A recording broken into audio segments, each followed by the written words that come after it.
What's going on, everybody? Hey, I'm going to wait for a few people to join up here, and I'm going to get into discussing kind of something that's going to happen here in about a week and a half. Kind of a big move I'm going to be making in business, and want to discuss it simply because I know that there's some people that are going to be able to relate, some people that are going to be in a similar position that this might be able to help. Johnny, what's happening, bro? How are you? Some people this might be able to help, and like I said, people are going to be able to relate to this, I think, because there's a lot of people that I associate with that go through the same thing. I know that they go through it. I talk to them, so I think what I'm going to discuss is going to be helpful. And you may not even agree with what I'm going to say, but I think just be able to hear another opinion and another way of doing things might be helpful. So, Matt, what's going on? Hey, Glenn, how's it going? Glenn, I haven't seen you forever. It's good to see you. Alright, so guys, we got enough people on here. I'm going to get started. So, I'm going to make a really big move here in about a week, about the beginning of the month. So the big move that I'm going to make is I'm going to liquidate my rental portfolio. Not all of it right now, but most of it. So it's a multi-million-dollar rental portfolio. I'm going to liquidate the majority of it, and then if there's anything left next year, and if the next year is still super hot, I'm going to liquidate the rest then. And here's why. I don't think we're going to see another market like we're in for maybe another 10 to 15 years. It's hard to say like how long we're going to be in this dynamic seller's market, but for sure we're in it, and I feel like we're kind of in the peak. It's like I haven't seen this little inventory on the market since I've been in real estate. So, I want to make sure that I capitalize on this crazy market, and having a lot of equity in all the rental properties is going to allow me to cash out and stash a lot of capital, a lot of cash going forward into the next market. So, I know that there's going to be a ton of people that are cash flow investors that are going to disagree with me, that aren't going to think what I'm going to do is right. But here's why I'm going to do it, guys. Is because the vision that I have for my business and the way and the direction I want to take things is big enough that I know it's going to take a lot of capital to get there. For example, the marketing alone, I need to be able to have in the market consistently to drive a seven-figure house flipping and wholesaling business equals roughly $12,500 to $15,000 a month. So if I'm spending that much, and I know that getting it out there is going to take probably 6 months to tweak and to really zero in on that marketing before everything really starts hitting on all cylinders, right? So that potentially means I'm going to have $72,000 in marketing going out before I know for sure exactly how well it's going to work. So I have to be well capitalized in order to do that. Second, I want to make sure that I'm positioned extremely well going into the next buyer's market, right? So when I started in real estate, which was 2010, I think, I started at pretty close to the bottom of the market. And I was always afraid, and I don't know if afraid is the right word, but I was always nervous that I was going to be missing out on that super ripe time to buy just because I didn't really know exactly what I was doing. And during that time, I was working really hard on just trying to find relationships to be able to borrow. So if I can be going into the next market with my own cash along with my now developed relationships to borrow, I'll be in a super good position to be able to gobble up as much as I possibly can. Right, so in this market right now, if I had one wish, it would be to have hundreds of houses I could liquidate and cash out big time. But knowing what I know now, though, we can, right? We can do that going into the next market. So I told my realtor, I said, listen, whatever we do, remind me to buy up everything I can in the next downturn, because I want to be that well positioned going into the next seller's market. And who knows, it might, like I said, it might be 10, 15 years before we see it again. So, like I said, I need to be extremely well capitalized to for the marketing. My marketing vision for my business is for that everybody in every household in my market, in the price range and under that I invest in, I want every single household to be getting direct mail from me.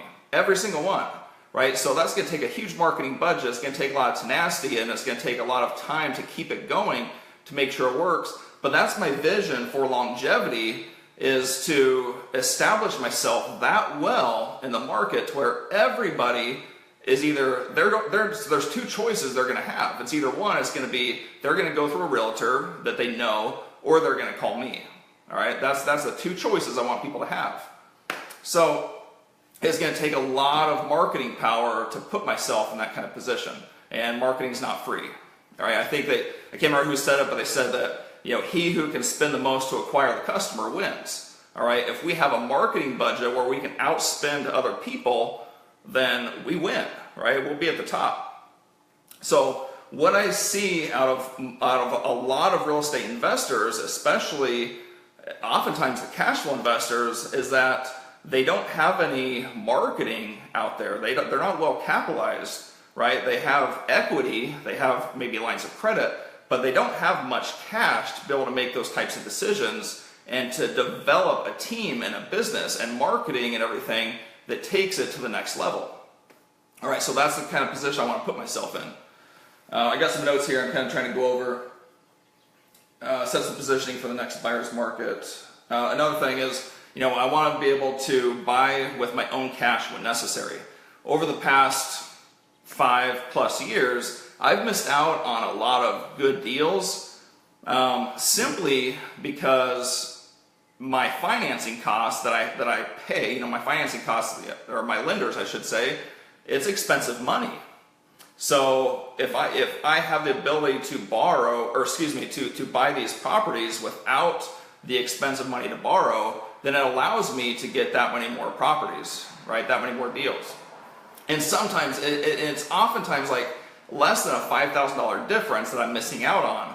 But by not having those financing costs, that makes up the difference where I can win those deals. So I want to be able to have my own cash when necessary to purchase with to make sure I win.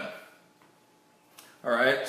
You guys feel free to throw out any questions, comments. And again, you don't have to agree with me. You don't have to agree with my opinion on this. This is more than anything my vision going forward in this market and taking advantage of this time to sell. Let's see. Another thing is, I have a lot of relationships in other markets, a lot of wholesalers, a lot of turnkey investors. This will allow me to be able to purchase in other markets with their knowledge without stressing about having to find hard or private money in those markets. So this will allow me to diversify. This will allow me to start building up portfolios in other markets now by being able to utilize my own cash. All right. So like I said, my marketing budget that I need to spend, when you can figure out, when you know your conversions of, what it takes to acquire a lead, how much you're spending, what your conversions are from lead to deal ratio, all that stuff, you can pretty much figure out what your marketing budget is going to be and how much it's going to take, how much it's going to cost to buy the amount of leads you need, right? So most real estate businesses that I see, or almost all of them, aside from the extremely high performers, don't have hardly any marketing going on, right? They're running this business off of hoping and off of, trying to find some deals off the MLS. Well, people are trying to find all their deals off the MLS. Let me ask you right now how well that's working, right? It's probably not working very well at all. But the people that have extremely well solidified marketing campaigns and budgets, they're the ones that are capitalizing right now, right? So my goal with the business is to get it to where, my income generating part of the business is 7 figures. And my goal would be for that to happen next year. It's not going to happen this year, but I hope that it can happen next year, but it's going to take a certain amount of capital and marketing to make that happen. All right. what is your ROI for every marketing dollar you spend? It's pretty high, honestly. I mean, right now I'm not maximizing the amount of lists and pieces that I want to send out. But when I do send them out, right now I send out roughly a couple thousand pieces at a time, and I'm usually making about $15,000 to $20,000 wholesale deals on those. So it's almost a 10x return. Granted, it's not always going to be that way, of course. As we scale, there's no way that can keep up. But right now, like, I've never been negative. I mean, there's been different marketing avenues and stuff that I've done where I haven't done well. But overall, I'm always positive when from a marketing standpoint. Another thing I want to explain is, at the end of the day, once you have solidified businesses, and I don't mean like yourself going out and doing everything. That's not really a business. That's a self-employed individual, right? Which a lot of that's what I do right now. And I like being responsible for my own efforts. But at the end of the day, money's money. And it doesn't really matter if it's coming from rental properties, or if it's coming from wholesales, or if it's coming from flips, it's coming from new construction, or anything else. Money's money, right? So it's gonna take the same amount of effort as the owner to build a house flipping business that's making 7 figures a year. It's going to take the same amount of effort from that owner to build a rental portfolio that is making 7 figures a year. Okay, it's going to take the same amount of effort. And what I think I've learned is that there's nothing that's passive. There's the passive income, that's a lie. There's no such thing as passive, right? I mean, because once you step away to where you forget the money's ever out there, it's going to fall apart. That system is going to fall apart on you. So I don't believe that there's anything that's 100% passive. Everything has to be managed to a certain degree. And my vision with it is to build a business that, a income producing business, flipping and wholesaling, that's doing 7 figures or better, without all of my effort. And so when I look at it from that standpoint, if I cash out my rentals now, and I build this business where it's going to take a lot of marketing dollars, it's going to take a little bit of time, it's going to take some experts, administrative assistant and salespeople, I'm going to have to fund those, I'm going to have to back that. Well, it's going to take the same amount of effort to build that, which is going to produce 7 figures a year, as building a rental portfolio of 50 or 100 properties that's going to produce $20,000 a month, right? It's going to take the same amount of effort. So I would rather have a business that's producing $1 million a year than a business that's producing, 150, 200,000.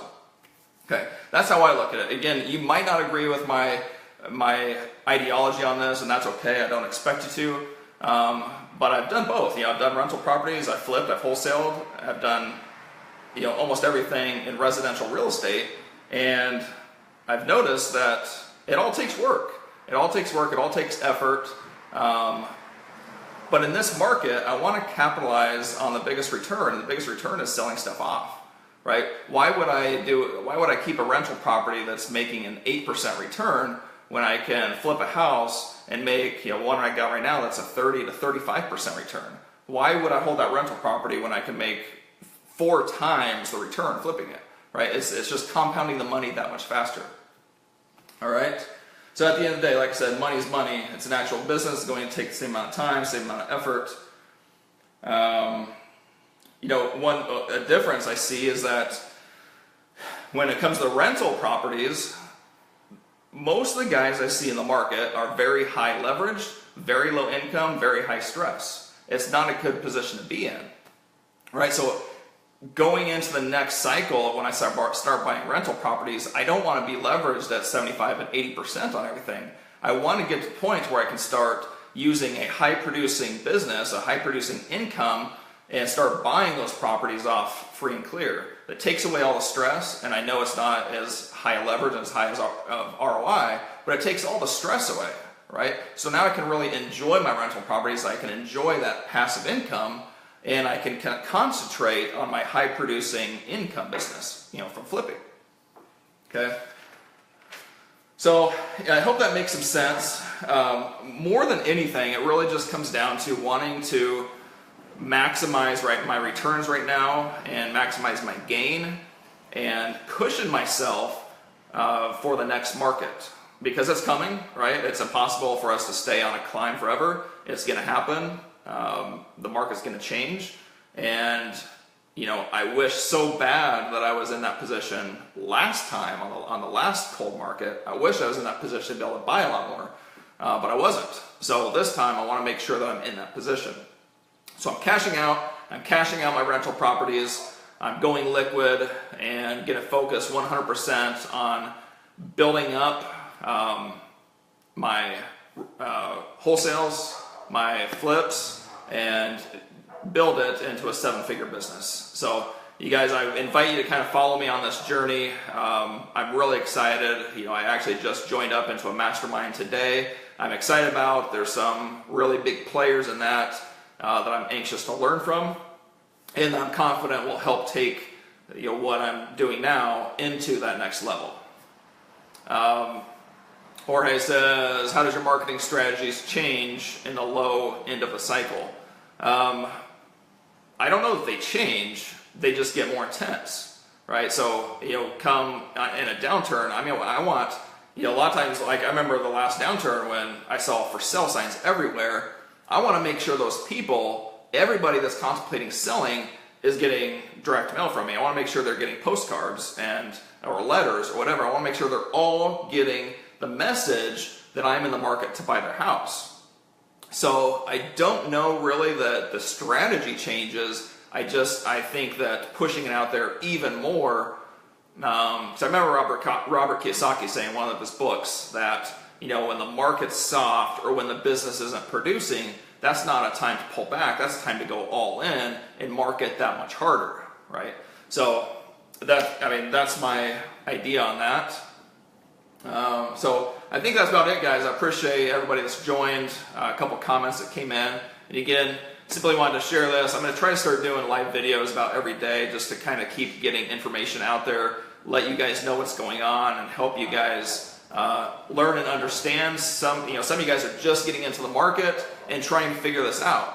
And one thing I've learned now is this is my first time, aside from buying my house in 2006, my old personal home. This is the first time as being a real estate investor that I've experienced a hot market, right? I've experienced a seller's market, and so that's taken over 11 years for it to turn full cycle. So what that means is that we're only going to experience, if we're in the business for, let's say, 30 years, we're only going to experience maybe 3 full cycles in our time, right? In our time in the business. So I want to make sure 100% that I'm maximizing each one of those cycles to the absolute fullest. Because anytime we're laying back and watching other people do something or not taking full advantage of that time, that cycle, we're losing out. Somebody else is gaining the edge. All right, so I don't want to take that chance of that happening now or the next time the market turns. I can guarantee that in Des Moines, the next time the market turns and it goes south, I'm going to be buying up like crazy. So that's my goal, is to be buying up half the market. When the market goes up again, it's going to be sell time, going to cash out big. So anyway, guys, I appreciate you joining. Feel free to comment. I will comment after this, and if this added any value to you guys, feel free to share it. Anytime you guys share something, that lets me know kind of what to produce in the future. So appreciate you guys. See you soon.